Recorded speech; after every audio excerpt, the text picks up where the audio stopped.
Good morning.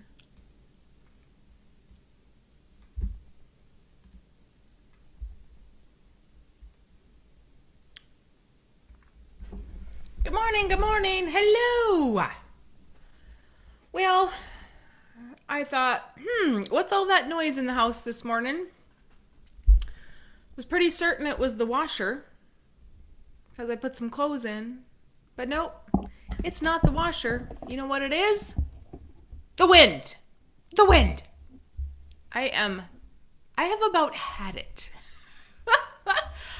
Oh, you guys, I'm so excited because I am leaving on Sunday. I'm getting out of here.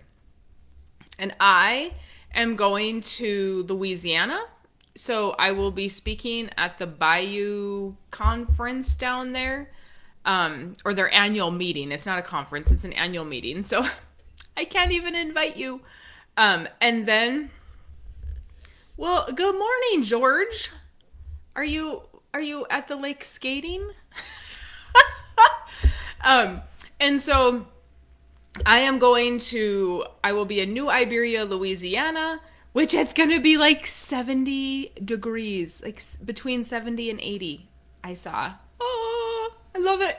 I got to pack some short sleeve shirts. And then from there, we go to Birmingham, Alabama, and I get to hang out with all my colleagues and friends for 2 days at the Infinite Banking Think Tank. That is every year. And so I am super excited about that.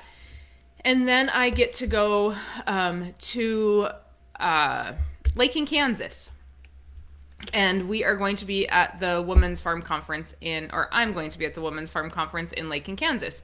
So if you know anybody in Lake in Kansas, I'm assuming they allow men as well, but you never know. So if you know anybody there, you can pass the word. I will be there next Saturday. I speak in the morning. Not this coming Saturday, but next Saturday. So I am just excited to get out of this weather. I don't know that people keep telling me, oh, it's colder than normal, Mary Jo. I don't believe that. Like, I don't pay attention to temperature a lot, and I don't keep track, and I don't remember what it was last year, the year before, whatever. And so they can tell me whatever, and I suppose I could believe it. But I question the fact that, is it really colder than normal? I don't know. Wind, there's like flurries in the air, kinda. Haven't seen sun in days. And I don't even like the sun. Little tidbit about me, I do not like the sun.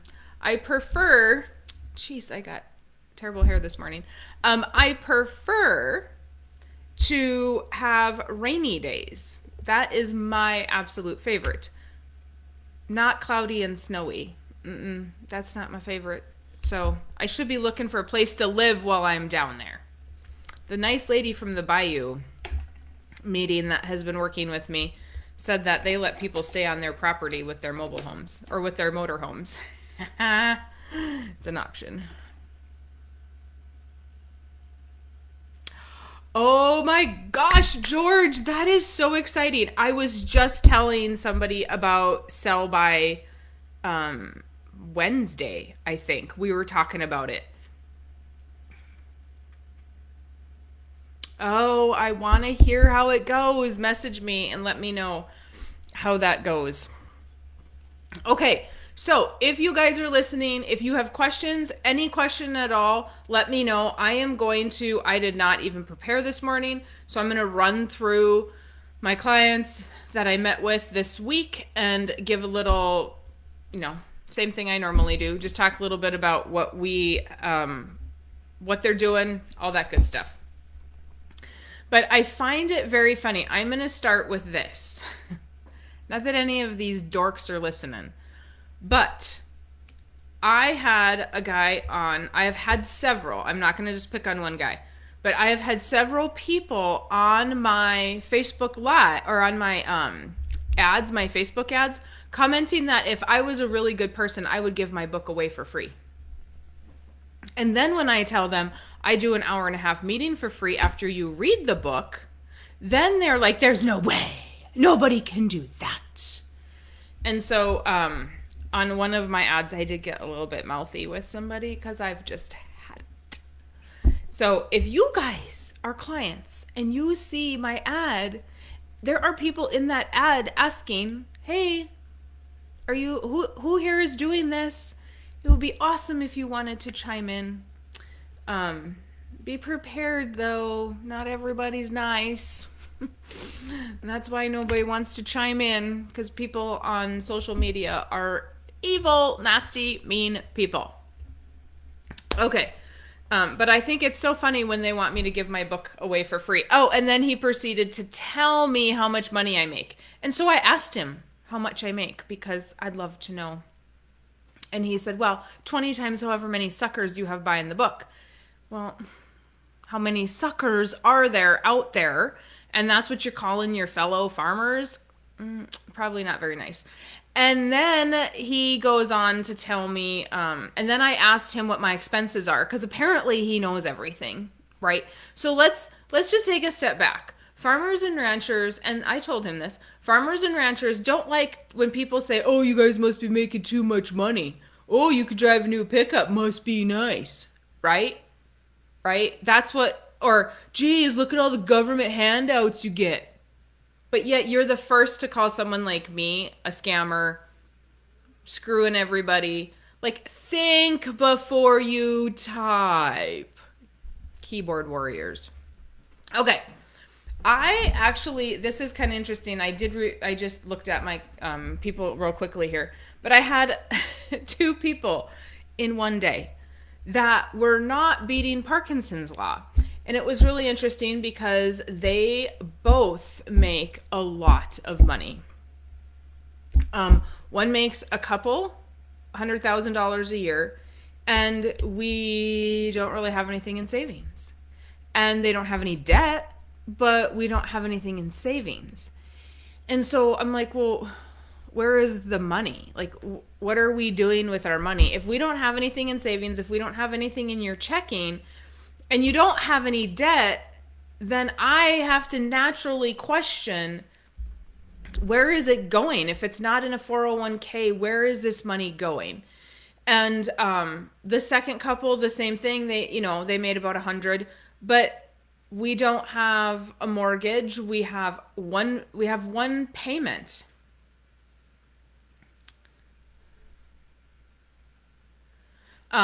We have one payment. And so where is that money? Why don't we have anything in savings? And both of them, it was a husband issue. I don't even like to say it that way, but that's what it was.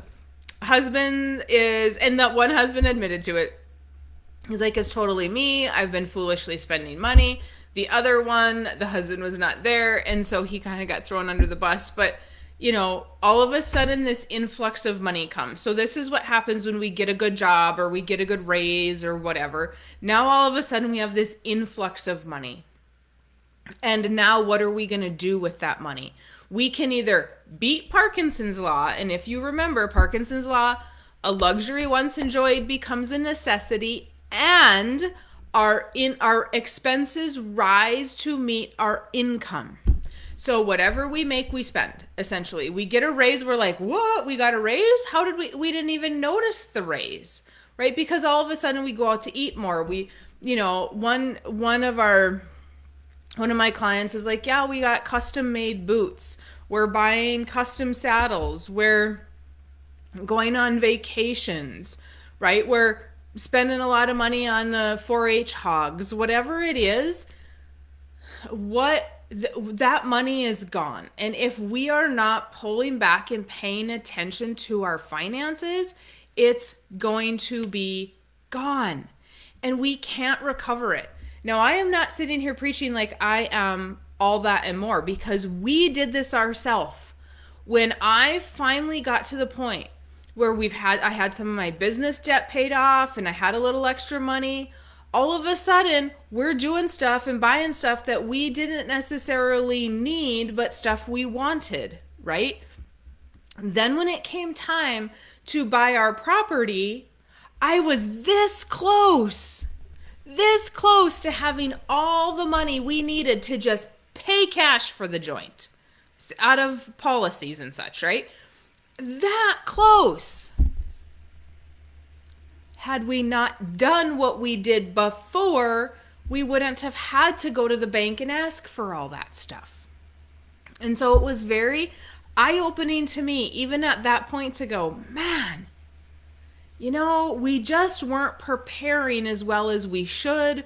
We didn't beat Parkinson's law. We weren't awful about it. We had a ton of money still saved, but why we could have did better, right? And I am that person. Like, I remember, you guys, I was the Dave Ramsey fan. I was the Susie Orman fan. If there's a penny on the street, I'll pick it up because my kids call me Mr. Krabs. Like, I am still that person. Deep down, I am a cheapskate. And so I will save. My husband will not. He's getting better, but he is a firm believer that if I die tomorrow, I want to have enjoyed life today. I am very much the opposite. I ain't gonna die tomorrow. So I want to do I'll wait, right? I'll wait to do those things. I'm super conservative that way. And so here's the thing. We read the book and then we're like, whoa, we are doing this wrong. We should have been saving. We need to pull back because where is our money? And if we're not, it's not even about doing a budget. It's about looking at expenses. And I've done that with our own finances. I've taken the credit card, I've taken the bank account, and when you go into your credit cards and your bank accounts, you can run like a graph and it'll show you where everything is. It's not perfect because they get like Walmart wrong sometimes, or I don't know which one I was looking at the other day. I'm like, that's not even close to the right category. But it still gives you an idea because you can go in and kind of clean those up a little bit. And you go, whoa, we spent that much on eating out. We spent that much on boots or vacation or vehicles or hogs, show animals. Like, that is huge to look at that stuff. I don't care about the budget so much.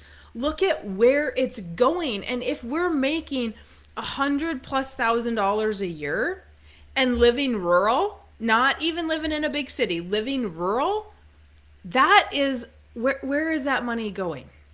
We don't have little kids. We don't have daycare. Like, some things are questionable, but I have met with lots and lots and lots of people over the years that this gets them.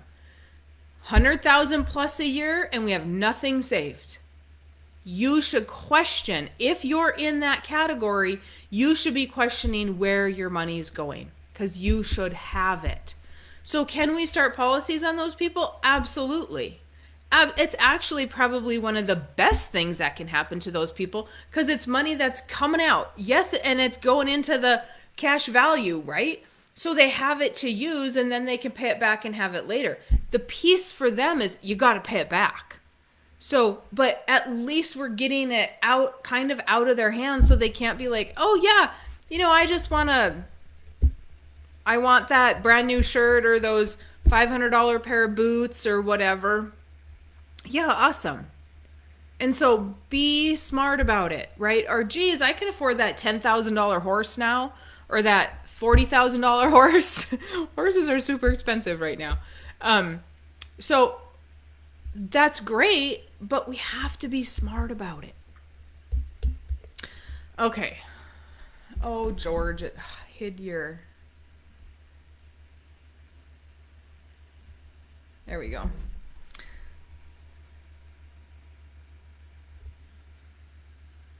I guess I'm a sucker. Oh, I love it.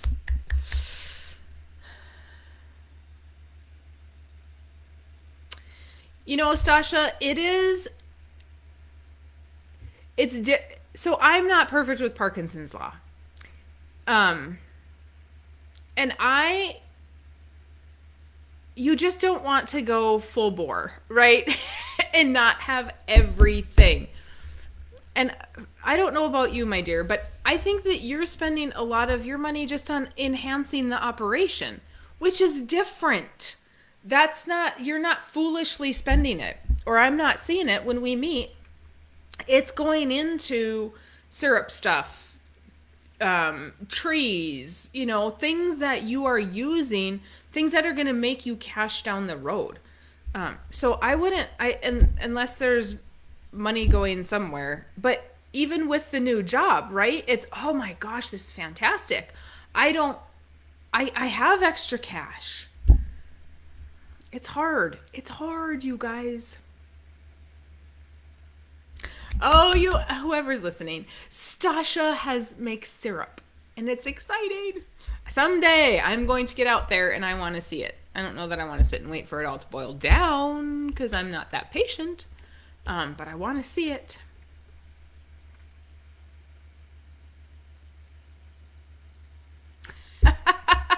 Brett, that is how my husband looks at it. I just don't. I think it's a personality thing. You do what you want. If I'm not saying you got to save every penny, like I just said to Stasha, you don't have to save every penny. I don't want you to save every penny.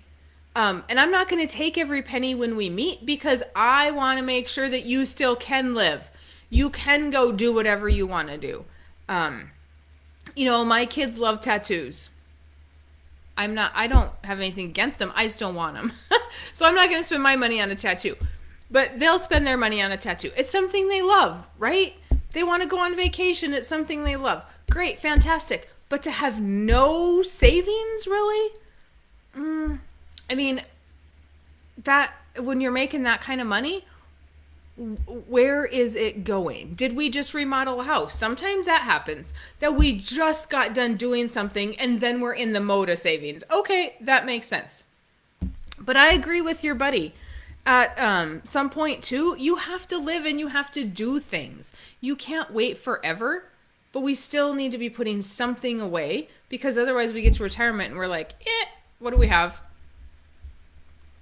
Another thing that they were doing with their money, and I should point this out, is they were making a lot, but they were overpaying on everything. So they were overpaying on their land debt and they were overpaying on their vehicles. And the vehicle was only like a couple $100 a month. And so for them, not such a big deal. But the land debt was double. Why are we giving the bank all of this extra money? And then when we need it because we want to buy a ranch or we want to buy cattle or we need to buy equipment, then we have to go back to the bank and borrow the same money that we gave them. Why are we doing a 20-year note when we can do a 30-year note? Why are we doing a 15-year note when we can do a 30-year note? Give us some liquidity and some moving power. If you want to pay it early, great. But if we need to save it for liquidity to grow the operation, that is going to be a much better deal. Pay attention to Parkinson's law. If we beat it even by this much, we are better than the neighbor who's not beating it at all, right?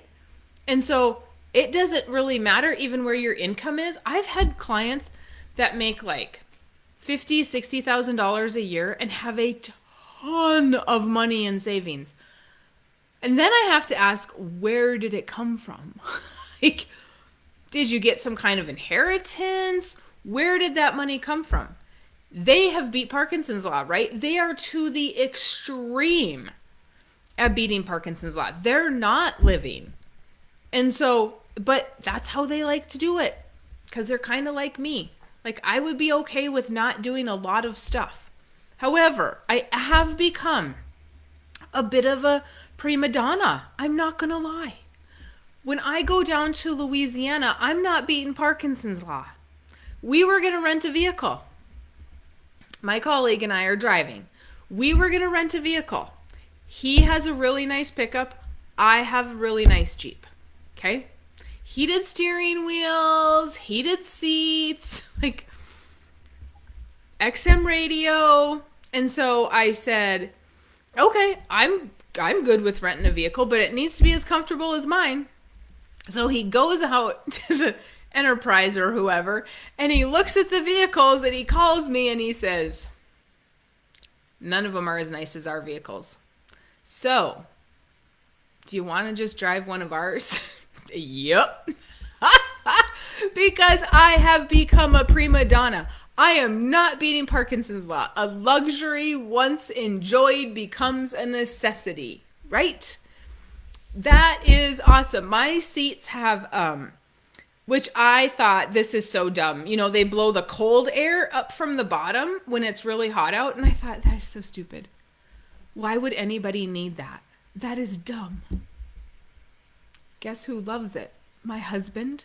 Because he's always hot. And he thinks he's going to die when it's 80 degrees outside. And so, oh my gosh. You know what I'm trying to say. Okay. I beat that dead horse this morning. Let's see. What else do I have here?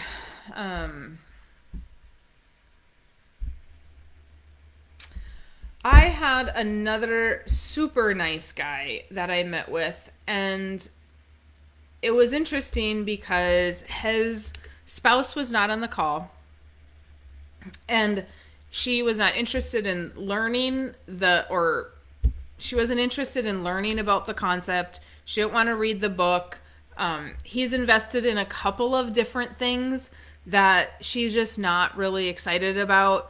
Him and the son are doing some farming, and he really needs to figure out what is going to happen because a parent bought the land so that they can farm it.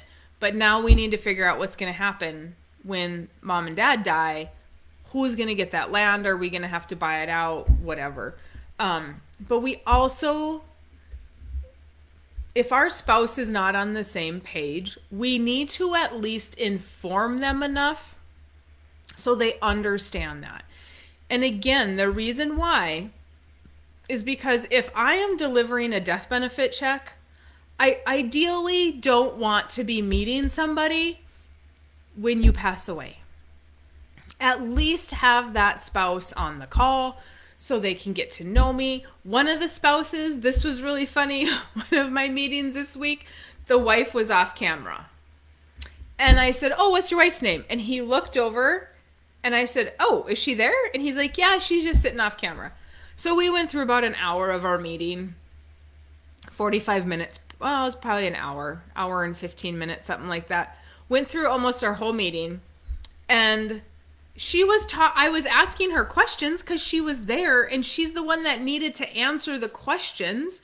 And so she was answering the questions, and I said, are you off camera because you don't believe this? And I said, are you here today just because you think I am going to try to take money from your husband? And she's like, yeah.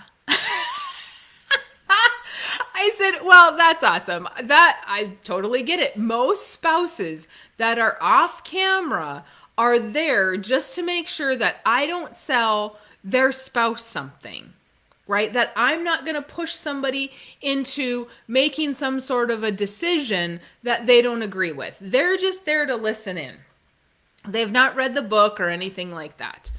Well, I always think it's funny because I'm not here to sell you anything. I'm here to teach you some stuff. I want to look at your numbers, see if it's a fit, all that good jazz. I also had we did applications on a guy a few months ago already, and he came back approved. And I had not met with his spouse. And so in the 6-week period of time that we met, 6 weeks ago, they had a contract to live with a friend for a while. And in 6 months, they were going to be looking for land. Okay, great. We've got some money we can do something with, right? Not going to be looking for land in 6 months. In 6 weeks, he comes back. He's like, we're really trying to put an offer in on this piece of ground. And I said, oh, okay. Well, we don't have money to do life insurance then, because we only have about a $3,000 to $5,000 window for a down payment. If I take some of your money, I'm going to take what could be used as a down payment. Yes, you're going to get access to about 70% of that immediately, 7 to 10 days, but I'm still going to be taking money that you could be using. Like, if that other 30% is the difference between getting that land or not, I'm not selling you a policy. I said, so let's just do some convertible term, and then that term insurance can be converted to whole life later. I do a lot of that. People think term insurance is awful. Term insurance will serve its purpose. I have a convertible term on myself because if I become uninsurable, I can use that to convert it to whole life because it saves my health rating. And it was affordable at the time. So for them, it's the very same thing. It's affordable. Neither one of them have insurance. We need to make sure somebody is insured so that, and if something happens, they've got the money, but it's also there to be converted. And we know we're going to start a policy in the future. Win-win, right? And so his wife was relieved that I was not there trying to push him into buying a policy because she too was concerned. I get it. I 100% get it. I have been taken myself on deals.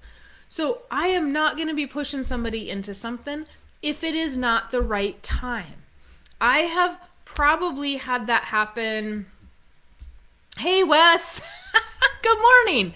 I've probably had that happen 5 times in the last year, that within a 6-week, it takes about 4 to 6 weeks to get the approval from the company. And so I have had that happen where in 6 weeks, all of a sudden we found ground, or the neighbor came over and said, hey, we're selling, you want to buy? Holy moly, I would much rather you have land to purchase and make money off of, so then that money can go into a policy, than me saying, oh my gosh, you need to have a life insurance policy. No, that's a salesman. Okay, let's see. But have your spouse involved. That's the moral of that very long story as well. Good gosh, I get sidetracked. Okay.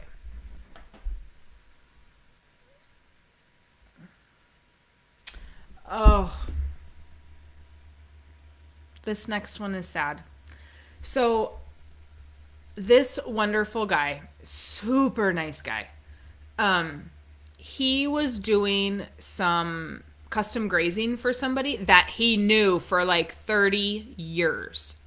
He was doing some custom grazing for the guy, and the guy is now in prison because he didn't pay anybody, and he was moving cattle around and doing all this illegal cattle trading stuff. Which, George, is why we were talking about sell-by. But what an unfortunate situation, because he got stuck with all of this debt and he does not want to file bankruptcy. And so in his meeting, there is not any money to start anything with him at this point.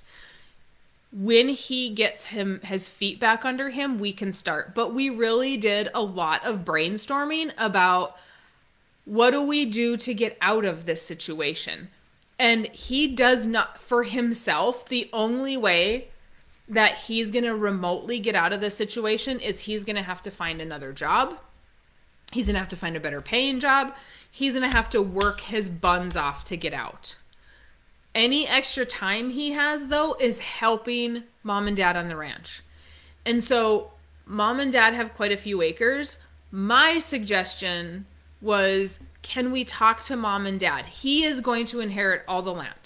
So can we talk to mom and dad, and can they either borrow against some of the equity in the land and get this paid off so this guy can stretch that loan and give himself some breathing room? Because he's basically only able to pay interest only. There's no way out. There is just no way out, and none of this is his fault. I mean, this is the biggest risk that you can have when you are going to do custom grazing. And I know a lot of guys that do custom grazing, and most of them are either getting half of the year paid, or some of them are even getting the full payment up front. This guy did not do that. But you know what? I can't blame him. If I knew somebody for 30 years, I probably would not ask that question either. So, a very unfortunate situation, but we had to kind of try to be very creative in how is he going to pay this debt. The other option that we talked about was the sell-by method. And so we're just buying cattle and reselling them to somebody else. And I'm probably making this super simple. But sometimes in that scenario, I have had people I've talked to that they don't need to bring the cattle, feed them out. They're just transporting them from one location to another. Other people are feeding them out just a little bit and then transporting them. And George, this is good information for you if you're looking at that. But I actually talked to a guy at one point. He did not become a client, but I did visit with him, and he is getting the money up front. So if I go buy $10,000 worth of cattle for you, I get that 10 grand before I even load them on the truck to transport them to your house. So that guy did not need to have a line of credit. Now, there has to be a lot of trust there, and you better have a good reputation. Or some kind of a guarantee if you're starting out to prove that you have that. Because you could end up like the guy in prison, right? Just moving money around and moving cattle around. But if you don't have anything, it doesn't mean there's not an opportunity to start. Sell by, I believe, is going to take a lot of legwork to get that started because you have to develop those relationships. However, I am not the expert on sell by yet. It is super interesting to me, and I would love to just kind of dive into it and learn a little bit more. But those are things that we need to look at. Thinking outside the box. We're in this situation. How do we get out of it? How do we generate more income? And he doesn't have the money to go buy something to generate the income. He's got nothing, you guys. So we need to be super creative to figure out how do we do it without the money. Have people pay in advance, right? I had another young couple. This was actually a really fun phone call. And I hope I get to see her next week. She is an insurance agent, sells farm insurance, some life insurance, and she does Medicaid stuff. But she had sold herself some indexed universal life well before she read the book. And then I do believe she read the book and then I believe she read the book or heard about the concept or something. Then she sold herself a 12-pay policy with a mutual company. Okay. She did not structure it correctly. She did not put the portion of the money to the paid up additions rider. I do not agree with the 12 pay because she's young in her 30s. Why would we stop putting money in year 12 when that thing really starts to compound at year 12 and break even? Why would we do that? So she was like a little bit sick and frustrated that she did not call and come to the expert. She did now, so that's awesome. Like, that takes a big person to say, you know what, I did this wrong, I'm going to admit it. Kudos to her. Like, that is not an easy task to do. And so, kudos to her for doing that. But a lesson for everybody, I mean, she didn't even go to a friend. She did it herself. So if you are reading the book and you're like, oh, I'm going to go to my other agent. Okay. I lost a policy this week to a fraternity, I will say. I don't look at them necessarily. It's another company. But a lot of times if we are Lutheran or Catholic or whatever, they've got their own companies. And they can't do what I do. They can't structure the policy how I structure it. They do not understand infinite banking. But that does not matter. If it is your religion that is coming into play and you want to support that, I 100% understand that. But understand yourself that you are not going to get the help that you need when it comes to thinking about that money differently.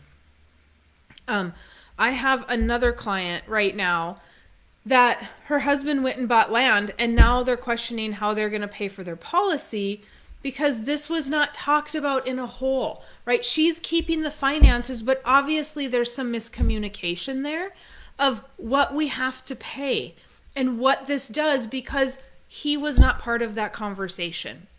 If we are not both on the same page, then what? I just got done reading a book, and it was really, there was a chapter in the book about these kids that got in this boat. They're gonna go fishing, put the GPS on in the boat, and all of a sudden they end up where they're not supposed to be. They didn't even see the big oil rig they were supposed to see. And they're like, what? Where are we? How did we get off track? Well, the whole navigation system was off a 1/16 of an inch. They got lost, stuck out overnight. Teenagers. And so a 1/16 of an inch. If we have this much miscommunication, what does that do? That is going to split everything up. We need to be communicating, regardless if you want to or not. You know, it's so funny. Ranching for Profit has that's a great program, right? You go through the program and you come home and you don't do the work. Or you go to Executive Link and you don't do the work. And you don't communicate. And somebody's in the house punching all the numbers and the other person's outside. And then when they want to buy something and the numbers person says, no, we don't have the money. And the outside person says, well, I want it. Holy moly, that does not work, my friends. That does not work. We can't do it that way. So kudos to her for admitting that she didn't know how to structure the policy, but there's so much more with infinite banking that she needs help with, right? And so now she's going to get her help, which is exciting. And she's super nice, and I'm excited to meet her. I think I went over this guy. Yeah, I went over this guy last week. So I am headed out next week, so my calendar looks like it's super booked. But if you need to get in, just hang in there. I'll be back. I'll be back to help you. Okay, you guys, that's it. That's all I got. Unless you have some questions. I'm just excited. If you know anybody in Kansas that is not going to the women's conference, send them over. It should be good. I am excited. I'm excited to go to Birmingham. Be on the lookout. I'm just guessing I'm going to be posting a lot while I'm gone. Because I'm going with a colleague to Louisiana, and we're driving 7 days in a vehicle together. I am guessing I'm going to have a lot of content. We talk business the whole time we're together, and it's so fun. We've traveled together before, and he puts up with me, and he's easy, so it's easy to put up with him.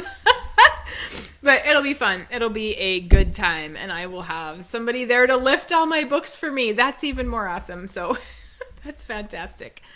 Annalise, let me look.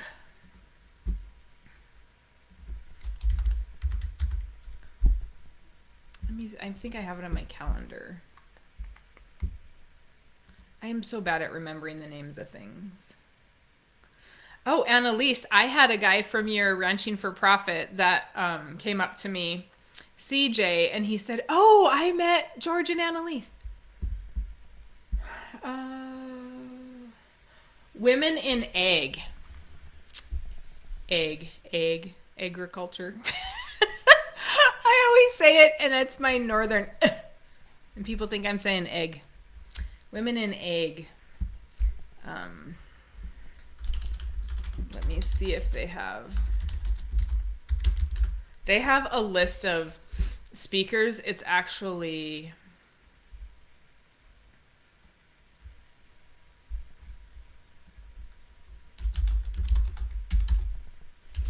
sorry guys, I don't mean to waste your time if you need to jump off.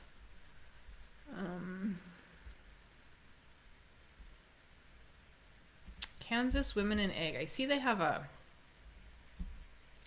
Facebook page. I'm trying to get you the link. Oh, it looks like it's kswomeninegg.com.